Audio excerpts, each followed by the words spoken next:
சிறகடிக்க ஆசை சரியில்ல. டுடே எபிசோட்ல நம்ம விஜய் இருந்துட்டு பண்ண தப்ப எல்லாத்தையும் நம்ம முத்துவும் மீனாவும் வீட்ல எல்லார்கிட்டயும் சொல்றாங்க. வீட்ல இருக்கிறவங்க இத கேட்டோன்னே பயங்கரமா ஷாக் ஆகுறாங்க. "விஜயா நீ ஏன் இப்படியெல்லாம் பண்ண?" அப்படின்னு சொல்லிட்டு கேட்கவும், "நான் விஜயா பார்வதிக்கு நல்லதா பண்ணேன். இப்ப காலம் கெட்டு போய் கிடக்கு. எந்த நேரத்து யார் என்ன பண்ணுவாங்கன்னே தெரியாது. பார்வதி வேற தனியா இருக்கா. ஏதாவது அவகிட்ட ஆசைபாசையாக பேசி அவளை ஏமாற்றி வீட்டில் இருக்கிற எல்லா பொருளையும் தூக்கிட்டு போயிட்டா, இல்லை பார்வதியை ஏதாச்சும் ஒன்று பண்ணிட்டா என்ன பண்ணுறது? அதனால தான் அவங்க பையன்கிட்ட நான் அப்படி சொன்னேன் அப்படின்னு சொல்லிட்டு விஜயா சொல்லிக்கிட்டு இருக்காங்க. அதுக்கு அடுத்து தான் மனோஜ் இருந்துட்டு சப்போர்ட் பண்ணுறேன்னு சொல்லிட்டு, நீங்கள் சொல்கிறதும் எல்லா விதத்துலேயும் சரிதாம்மா. இப்போல்லாம் ஃபோன்லேயே இந்த மாதிரியெல்லாம் நிறைய நடந்துட்டுருக்கு அப்படின்னு சொல்லிட்டு மனோஜ் சொல்லிக்கிட்டு இருக்காங்க. இதை கேட்ட உடனே நம்ம விஜயாவும் இருந்துட்டு, "நீ சொல்கிறதும் சரிதாண்டா, உனக்கு புரிகிற அளவு கூட இங்கே யாருக்குமே புரியவே இல்லை" அப்படின்னு சொல்லிட்டு விஜயம் ஒரு பக்கம் ரொம்பவே ஃபீல் பண்ணிகிட்டு இருக்காங்க. அதுக்கு அடுத்து தான் பார்த்தீங்கன்னா, "நீ பண்ணது தப்பு, அதை நியாயப்படுத்தி வேற நீ பேசாத விஜயா. நீ பண்ணது எவ்வளோ பெரிய தப்புன்னு உனக்கு தெரியுதா? பெத்த பிள்ளையே தான் இப்படி பேசிட்டானேன்னு சொல்லிட்டு பார்வதி எந்த அளவுக்கு மனசு வருத்தப்பட்டுட்டு இருக்கோம்" அப்படின்னு சொல்லிட்டு அண்ணாமலை எல்லாருமே விஜயை பிடிச்சி திட்ட ஆரம்பிச்சிடுறாங்க. "நீங்களாம் இப்படி பண்ணுவீங்கன்னு நான் கொஞ்சம் கூட எதிர்பார்க்கவே இல்லைம்மா. அதுவும் இத்தனை வருஷம் ஃப்ரெண்டு இப்படி பேசிட்டாங்களேன்னு சொல்லிட்டு ஆண்டி எந்த அளவுக்கு வருத்தப்பட்டிருப்பாங்க" அப்படின்னு சொல்லிட்டு நம்ம ரவி ஸ்ருதி எல்லாம் விஜயை பிடிச்சி திட்டிக்கிட்டு இருக்காங்க. இந்த வயசில் கல்யாணம் பண்ணிக்கிறதுக்கோ லவ் பண்ணுறதுக்கோ வயசு வித்தியாசம்லாம் கிடையவே கிடையாது. 50 வயசு 60 வயசில் கூட டிவோர்ஸ் ஆகிடுச்சுன்னா அடுத்த ஆளை தேடி போகிறவங்களும் எத்தனையோ பேர் இங்கெல்லாம் இருக்காங்க, நடந்துட்டும் இருக்கு. இதெல்லாம் ஒரு பெரிய விஷயமே கிடையாது.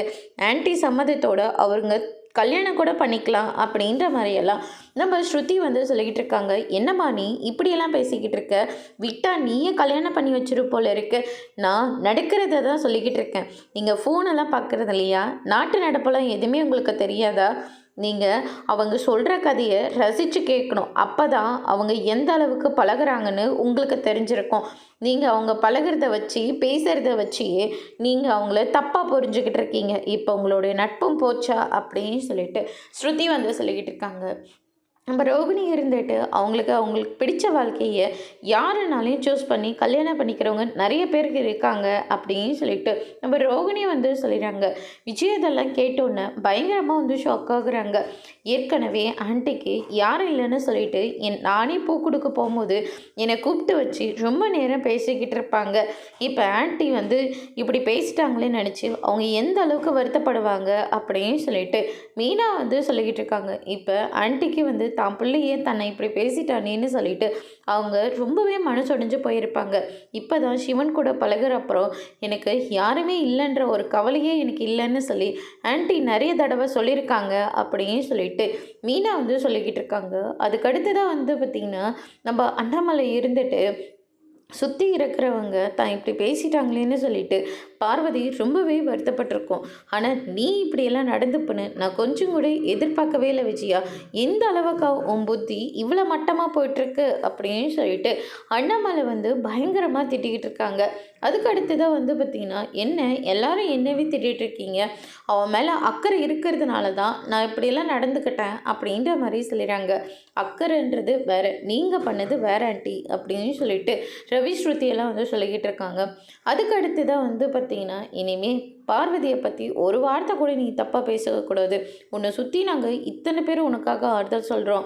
ஆனால் பார்வதிக்கு யார் இருக்காங்க சொல்லு பார்க்கலாம்" அப்படின்னு சொல்லிட்டு அண்ணாமலை சொல்லிக்கிட்டு இருக்காரு. அதுக்கடுத்து தான் பார்த்திங்கன்னா, "இனிமேல் அந்த பக்கமே நீ போகாத" அப்படின்ற மாதிரி அண்ணாமலையும் சொல்லிடுங்க. "இனிமேலாச்சும் பார்வதி உன்னோட ஃப்ரெண்ட்ஷிப் இல்லாமல் நிம்மதியாக இருக்கட்டும்" அப்படின்ற மாதிரி சொல்கிறாங்க. அதுக்கடுத்து தான் பார்த்திங்கன்னா, இந்த பக்கம் நம்ம மீனாக இருந்துட்டு வீட்டு வேலையெல்லாம் முடிச்சிடுறாங்க. முத்து வராரு வீட்டுக்கு. வந்த உடனே பார்த்திங்கன்னா, "என்னங்க சவாரிக்காக போகலையா?" "இல்லை மீனா, போகணும்" அப்படின்ற மாதிரி சொல்லிடுறாங்க. "அம்மா ஏதாச்சும் பேசினா கூட பெருசாக எடுத்துக்காத, விடுங்க, அவங்க என்ன புதுசாக பேசுகிறது" அப்படின்ற மாதிரி சொல்லிடுறாங்க. அதுக்கு அடுத்ததாக மனோஜ் இருந்துட்டு ஆஃபீஸில் வேலை பார்த்துட்ருக்காங்க. அந்த நேரம் பார்த்து எவ்வளோ இன்கம் இருக்குது, என்ன ஆர்டரவே எதுவுமே வரவே இல்லை, இதுக்காக நம்ம தனியாக ஆஃபீஸ் எல்லாம் வேறு ஓப்பன் பண்ணி வச்சுருக்கோமே அப்படின்னு சொல்லிட்டு மனோஜ் இருந்துட்டு இன்கம் எவ்வளோ இருக்குன்னு சொல்லிட்டு செக் பண்ணுறாங்க. பார்த்தா எல்லாமே எம்டியாக தான் இருக்குது. கிட்டத்தட்ட 32 லட்ச ரூபாய் கணக்கு வருது. கடன் வாங்குனதே. அதுக்கு அடுத்து தான் வந்து பார்த்தீங்கன்னா, "என்ன மனோஜ் இப்படி பண்ணி வச்சிருக்க? இதுக்காக தான் அவசரப்படாத. பொறுமையா இரு" நான் சொன்னேன். ஆனா எங்க என் பேச்ச கேட்டு, இவங்க சொல்றாங்க, அவங்க சொல்றாங்கன்னு சொல்லிட்டு பிஏவோட பேச்செல்லாம் கேட்டு ஆஃபீஸ் வேற போட்டு உனக்கு ஒரு அசிஸ்டண்ட்டா பிஏ வேற வச்சிருக்க. இப்ப பாரு கடன் தான் இருக்கு அப்படின்ற மாரி சொல்லிறாங்க. அந்த பார்ட்டிக்கு ஃபோன் பண்ணி, "எப்ப டெலிவரி டான்னு கேளு" அப்படின்ற மாரி சொல்லிறாங்க. ரோகிணியும் ஃபோன் வந்து ட்ரை பண்ணுறாங்க. ஆனால் அவங்க ஃபோன் எடுக்கிறதே இல்லை. அதுக்கு அடுத்து தான் மனோஜை தேடி போலீஸே ஆஃபீஸ்க்கு வந்துடுறாங்க. "என்ன விஷயம் சார்?" அப்படின்னு சொல்லிட்டு கேட்கவும், "நீங்கள் தானே மனோஜ், கிரிஷை வந்து கடத்தினாங்கல்ல, அதில் எங்கள் டிராஃபிக் போலீஸே 2 ரவுடிங்களை பிடிச்சி கொடுத்துட்டாங்க. இன்னும் ஒருத்தன் மெயின் அக்யூஸ்ட் இருக்கான். அவன் ஓடிட்டு போகும்போது லாரியில் ஒன்று அடிபட்டுட்டான். அதனால அவங்களுக்கு மண்டையில் அடிபட்டிருக்கு. பழசு எல்லாமே மறந்துட்டான்.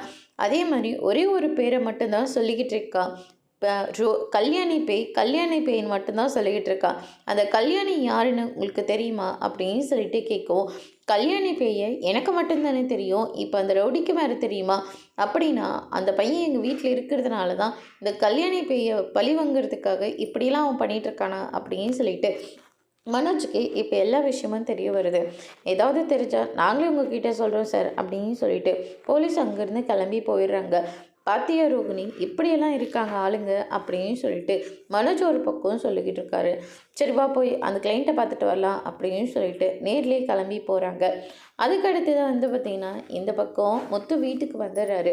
வந்த உடனே வந்து பார்த்திங்கன்னா, மீனை கையை பிடிச்சி முத்தம்லாம் கொடுத்துக்கிட்டு இருக்காங்க. "என்னங்க கையில் போய் முத்தம் கொடுக்குறீங்க? முத்தத்தில் இன்னைக்கு எவ்வளோ அர்த்தம் இருக்குன்னு தெரியுமா? காரில் 2 பேர் வந்தாங்க. திடீர்னு அவங்க மாத்திரை போட மறந்துட்டாங்க. அதனால் அவசர அவசரமாக அந்த அம்மா அவங்க வீட்டுக்காருக்கு மாத்திரை எடுத்து கொடுத்தாங்க. மாத்திரை எடுத்துக்கிறது கையோட என்ன முத்தம்லாம் கொடுத்தாங்க. என்ன தம்பி இந்த வயசுலேயும் முத்தம் கொடுக்குறேன்னு பார்க்குறியா? முத்தத்தில் எத்தனை அர்த்தம் இருக்குன்னு தெரியுமா? இரவு இரவு முத்தம், பிரியல் முத்தம், கோவ முத்தம்னு சொல்லிட்டு ஏகப்பட்ட முத்தத்தை வந்து சொல்லிக்கிட்டு இருக்காங்க. எல்லாமே மனசார தானே கொடுக்குறோம்" அப்படின்ற மாதிரி வந்து சொல்கிறாங்க. மீனா இதை கேட்டு ரொம்பவே சந்தோஷப்படுறாங்க. அதோட இன்னைக்கான எபிசோட்